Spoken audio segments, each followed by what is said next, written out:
I'm Old Sneelock. Welcome to another episode of Old Sneelock's Workshop.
Many years ago, when I was a much younger man, I bought a house over by Quincy. And because the lot next door was there, and I had the money, I bought the lot next door. The field where the houses were built, the Rolling Meadows subdivision, was built on an old hayfield. That's what one of the neighbors told me. And they had planted, and I forget the name of the grass, but it's a special kind of grass that grows 6 feet tall. And it's almost like bamboo. It's a good 1/4 inch around at the base. It's not as hard as bamboo. You can cut it with a scythe. The reason I know you can cut it with a scythe is because I tried to find somebody with a bush hog to come over and cut that field down, because it had 6 foot of grass on everything, the full acre. And it was the old story, it was uphill both ways. Had a big hill in the middle of it. So I tried to find somebody with a bush hog, but this was 1978, 79, and there weren't that many people around with bush hogs. We hadn't got into the gentleman farmer deal yet, where somebody just bought a bush hog so they could go out and keep their fence rows trimmed. Farmers didn't care about cleaning the fence row. They cut down the trees when they got big. They didn't cut the grass at all. So, couldn't find a bush hog. But my mother-in-law had a scythe. And not a sickle. Sickle's a little handheld thing. You'd be all your life cutting that down with a little sickle. A scythe is a big thing. It's got a blade as long as my arm. And I sharpened it up and went at that. I didn't have any idea how to run a scythe. None. Of course, I went on the internet. Oh, wait a minute. There wasn't an internet in 1979. Wasn't an internet for another 20 years, so to speak. And I did find a book. Went to the library, got a book on how to use the scythe, and I read that book. And I went out and I started cutting and keep practicing. I mean, you got an acre to work on, right?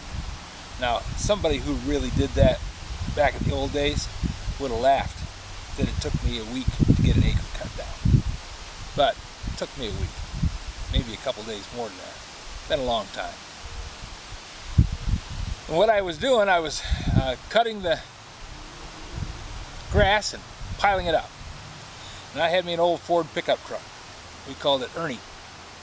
Loved that truck. It was in sad shape. I mean, it was rusted out pretty good.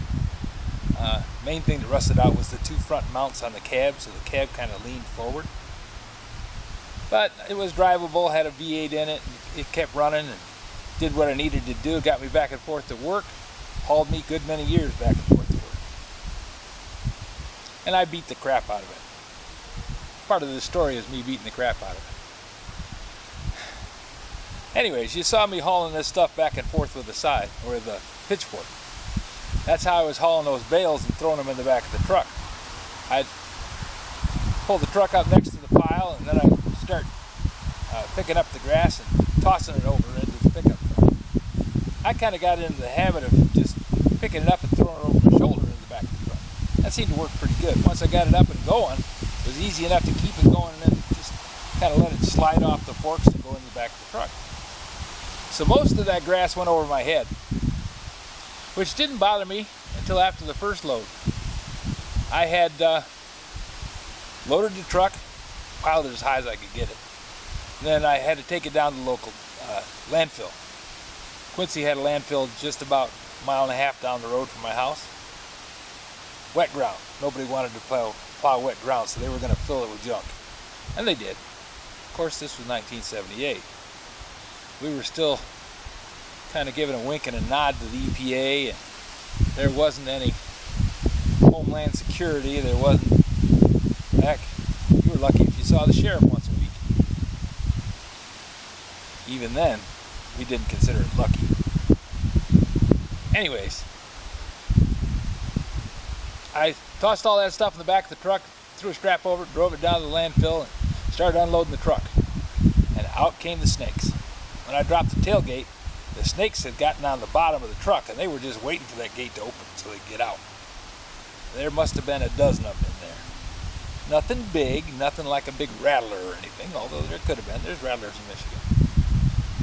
Mostly garter snakes. Lots and lots of garter snakes. Some of them long as my arm. I mean, good-sized snakes. But I hate snakes. I mean, I literally hate snakes. And I tried throwing the stuff around my shoulder, you know, instead of putting it over my head. I just picked it up, kind of slung it sideways. That didn't work. That didn't work well at all. So I bit my lip, threw snakes and grass and everything and all in the back of that truck. Took that whole 1 acre of 6 foot tall grass, piled it up, hauled it down, unloaded it, turned the snakes loose at the dump. It was awesome. No, not really. Anyways, all that brush reminded me of the fun times I had when I was younger, back when hauling that wasn't the hard part. I mean, picking it up was easy. Now, picking it up, I got to think about it. And I got to remember, oh, wait a minute, this is going to hurt 3 days later. Don't know why, it always seems to take 3 days before my back starts hurting. I can count it down to the hour. I'm going to get up Friday morning, and it's going to hurt like the dickens. Tuesday, Wednesday, Thursday, Friday morning. Yep, it's going to hurt. So, that's the end of this story. It was kind of fun.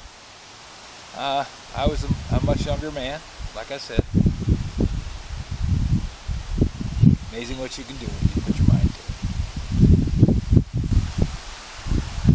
If you have any suggestions for a new video, questions about today's video, or any of the other videos on the channel, just drop a note in the comments. You know I read them all. Thanks for watching.